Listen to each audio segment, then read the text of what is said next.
ये आकाशवाणी है। प्रस्तुत है कार्यक्रम सुर्खियों में। इसके अंतर्गत आज सुनिए कोरोना वायरस संक्रमण पर गुरुग्राम में मेदांता अस्पताल के डॉक्टर अरविंद कुमार से आकाशवाणी संवाददाता सिद्धार्थ सिंह की बातचीत।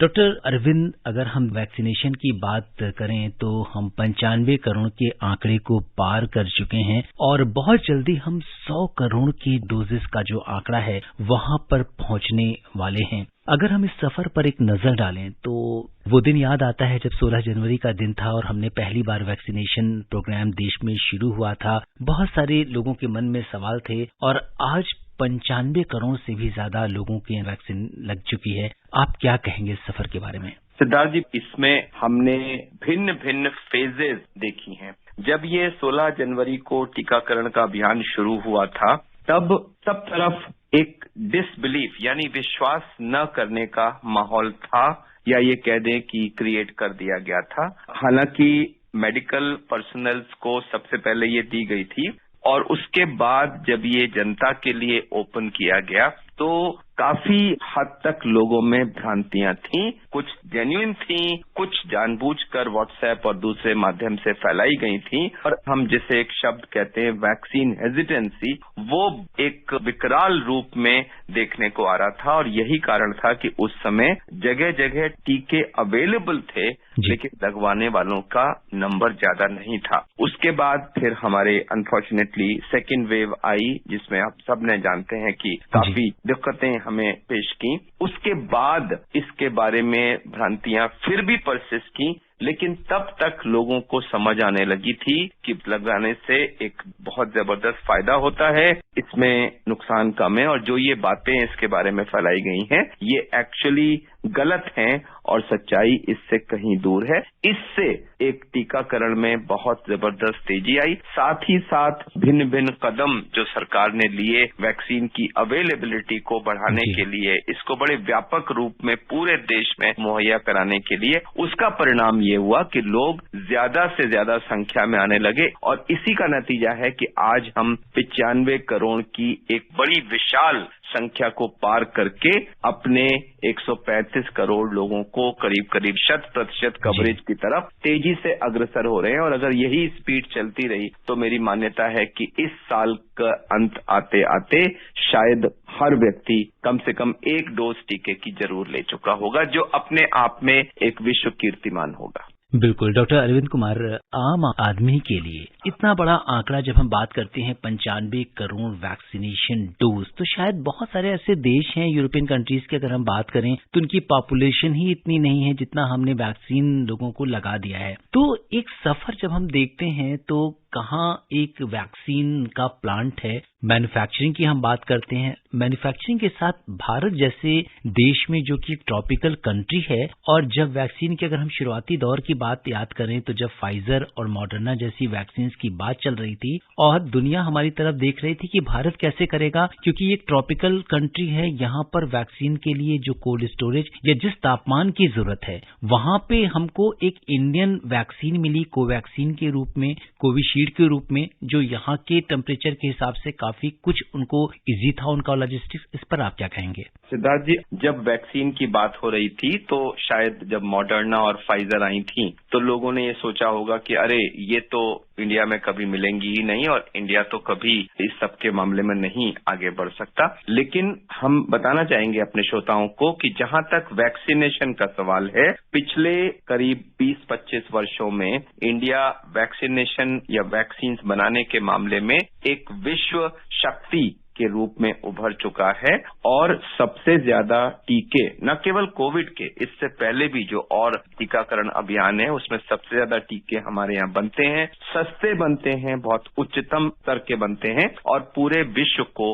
वो निर्यात होते हैं। और उसी इंस्टीट्यूट ने, सीरम इंस्टीट्यूट ने जो कोविशील्ड वैक्सीन ली उसका लाइसेंस लिया और उसके साथ साथ ही हमारे वैज्ञानिकों और डॉक्टरों को वाकई पूरा क्रेडिट कि उन्होंने एक प्योरली इंडियन वैक्सीन कोवैक्सीन को इतने रिकॉर्ड समय में डेवलप कर दिया, उसको बनाने की पूरी फैसिलिटी स्टार्ट कर दी और कोविशील्ड आने के थोड़े समय के बाद ही वो पूरी देसी कोवैक्सीन भी अवेलेबल हो गई, जिसमें फाइजर और मॉडर्ना जैसे ठंडा, क्योंकि फाइजर और मॉडर्ना को -70 डिग्री पर रखना होता है, जो एक बहुत अपने आप में चैलेंज है, और कोवैक्सीन और कोविशील्ड को हमें 4 से 8 डिग्री पे रखना होता है, जिसके लिए हमारा राष्ट्रीय टीकाकरण अभियान पूरी तरह सक्षम था, क्योंकि ऑलरेडी जो उसमें वैक्सीन लग रही थी वो इसी टेम्परेचर पर स्टोर की जाती थी। तो जिसे कहते हैं ना पिगी बैक करना, कि जो हमारा राष्ट्रीय टीकाकरण नेटवर्क था, जो पूरी उसकी एक रीढ़ की हड्डी पूरे देश में ऑलरेडी बनी हुई थी,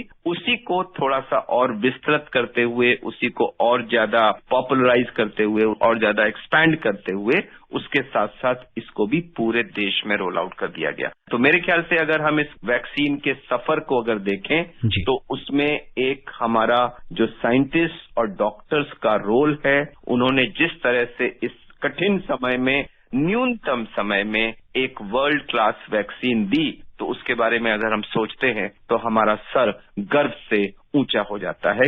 बिल्कुल डॉक्टर अरविंद, आज हम इस सफर पे इसलिए भी चर्चा कर रहे हैं क्योंकि एक आम आदमी के लिए, जो हमारा आम लिसनर है या देश का जो आम नागरिक है, गए और वैक्सीन लगवा ली, लेकिन इसके पीछे कितनी मेहनत इन्वॉल्व है, कितने साइंटिस्ट लगे हैं, कितने प्लांट्स लगे हैं, कितना लॉजिस्टिक्स लगा है, कितने कोल्ड चेन में लोग इन्वॉल्व हैं। तो इस तरह की बहुत ही जटिल प्रक्रिया है जिसे हम बड़े ही सरल रूप में देखते हैं, और जब हम वैक्सीनेशन सेंटर पर जाते हैं और हम उस पर एनरोल करते हैं, हमें वैक्सीनेशन सर्टिफिकेट भी मिल जाता है। तो यहाँ पे जो हमारा कोविन प्लेटफॉर्म है, इस पर भी चर्चा करना बहुत जरूरी है। अगर हम देखें तो WHO ने और विश्व के अनेक देशों ने भारत के इस कोविन प्लेटफॉर्म की भी प्रशंसा की है, जो कि पूरी तरह से इंडिजिनस है। और इस पर आप क्या कहेंगे हमारे इस कोविन प्लेटफॉर्म पर? इसके बहुत सारे स्टेप्स हैं। एक तो हुआ कि वैक्सीन को डेवलप करना, जो एक रिसर्च का सब्जेक्ट था, जहां हमारे साइंटिस्ट ने, मैं कहूंगा 10/10 स्कोर किया।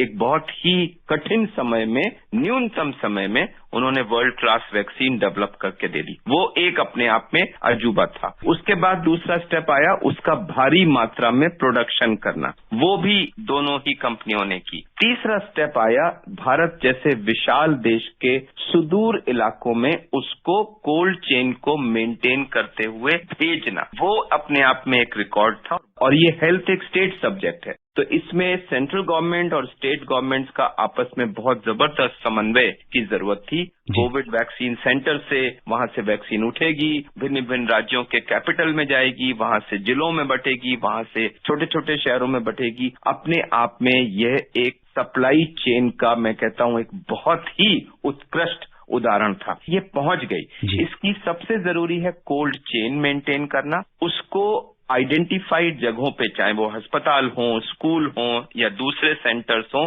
वहां उसको लगवाने की एक प्रॉपर प्रक्रिया करना, क्योंकि इसके लिए कुछ इंडिकेशंस थे कि 18 साल से ऊपर के लोगों को लगेगी। शुरू में खाली मेडिकल स्टाफ और फ्रंट लाइन वर्कर्स को लगी, फिर कुछ 45 से ऊपर के लोगों को लगी, तो उसकी अपनी कैटेगरीज थी। तो उनको सबको एक ऐप डेवलप करना, जो कोविन ऐप आया, उस ऐप में लोगों को रजिस्टर करना और सब कुछ आधार कार्ड को एक केंद्र बिंदु मानते हुए करना, ताकि उसका एक सेंट्रलाइज प्रॉपर डेटाबेस डेवलप हो। फिर उससे उनको नंबर देना, सेंटर पर वो वैक्सीन पूरे हाइजीनिक तरह से लगवाना, लोगों को आधा घंटा बैठे रहने देना, उसके बाद लोगों को सर्टिफिकेट मिलने के लिए फिर वही कोविन ऐप काम आया। तो ये अपने आप में एक बहुत लंबी जटिल प्रक्रिया थी, लेकिन उसको सब लोगों के समन्वय से, कोलैबोरेटिव एफर्ट से बहुत खूबसूरती से अंजाम दिया गया। और मेरे ख्याल से इससे विश्व में भारत की साख